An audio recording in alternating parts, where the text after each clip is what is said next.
Using an integrated neuroimaging and neurosurgery protocol, it is possible to merge different expertise in a synergic framework to tailor a patient-specific tumor resection surgery. Using MRI tractography, it is possible to visualize white matter tract dislocation and tumor distance.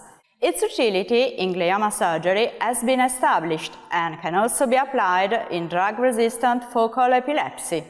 The integration of advanced neuroimaging techniques in endoscopic endonasal surgery for pituitary, diencephalic, and skull-based tumors is effective at increasing surgical safety, reducing the complications, and improving patient outcomes and quality of life.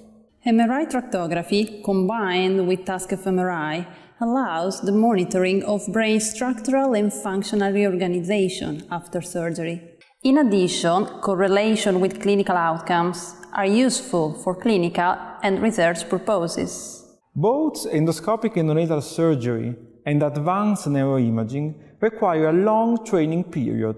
We suggest an observership or a fellowship in academic tertiary referral centers at which these techniques are being implemented.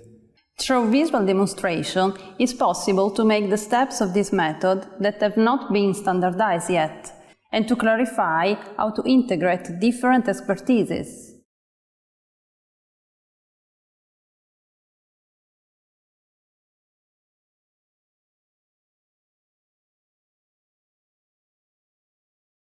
Using a standardized multimodal MRI protocol high-field scanner, acquire high-resolution and volumetric